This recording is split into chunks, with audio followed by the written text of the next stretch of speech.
Errol Spence turns Bud, Errol Spence. Oh, this fight get on a lot of y'all skin, a lot of niggas skin.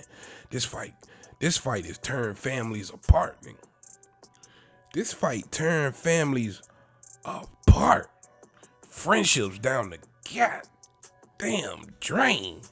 About this fight right here. What up, YouTube? Big T.O. Heavy Bad Boxing TV. Man, get your big goof ass in here. Hit the bag, hit that like button for your boy. That helps the channel. You already know I appreciate that love. Shout out to Game, man. My bag hitters. Y'all already know the count. Now, listen, man, I had to make this video. All right, now we approaching July 29th rapidly. And the closer we get, the more I got to give both of these guys more and more credit, man. Like I told you guys from the jump.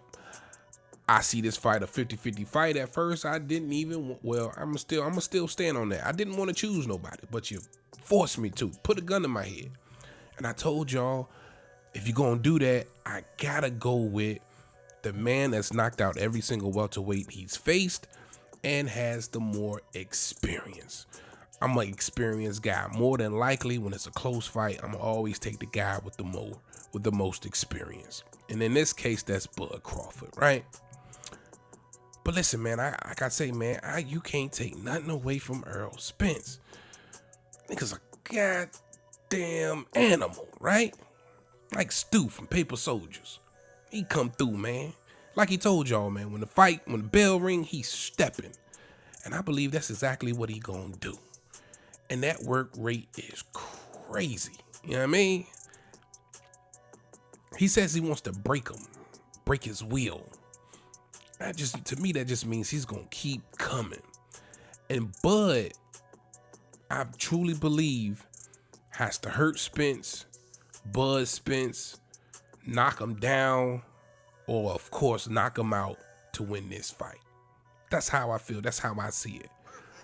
The reasons why is he's just a WBO champ. And I'm not saying just like that ain't no feat in itself, because it is. He's a champion nonetheless. But he's going against the unified champ. And in this situation, they'll be looking at the 3-belt unified champ, Errol Spence, as the champ. And what do you got to do to beat the champ? You got to really whoop the champ's ass to take those belts. Bottom line.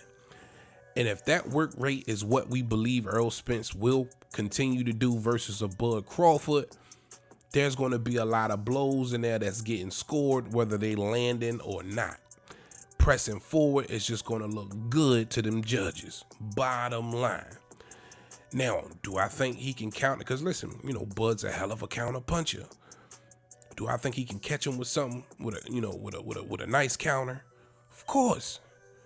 But he's got to do some damage when he does, because we could easily see this fight go from early rounds to middle rounds to late rounds without nobody being buzzed or hurt. But for Bud Crawford, he's got to break Spence somewhere in order to win this fight, in my opinion.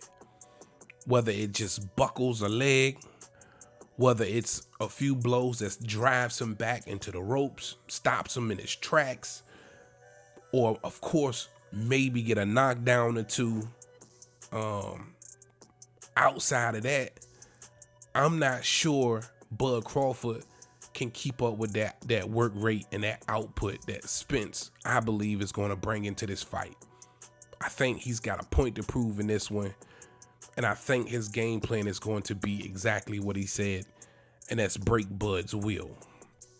Now, is Bud going to be willing to pick spots, stand in there and trade? I think so, of course. But I don't think it's going to be the relentless pressure that Errol Spence is going to be willing to do. That means for Bud, he would have to be willing to sit in the pocket and trade in his fight all night. And I just don't think he's going to do that. So for me, in order for Bud Crawford to win this fight, he's got to buckle him. He's got to hurt him. He's got to drop him, or he's got to knock him out. Simple as that. You guys let me know how you feel like this fight is going to go down, man. It's your boy, Big T.O. Heavy Bad Boxing TV. Talk to him, Roger. Most motherfuckers don't know shit about boxing. It's me, nigga. I'm most motherfuckers.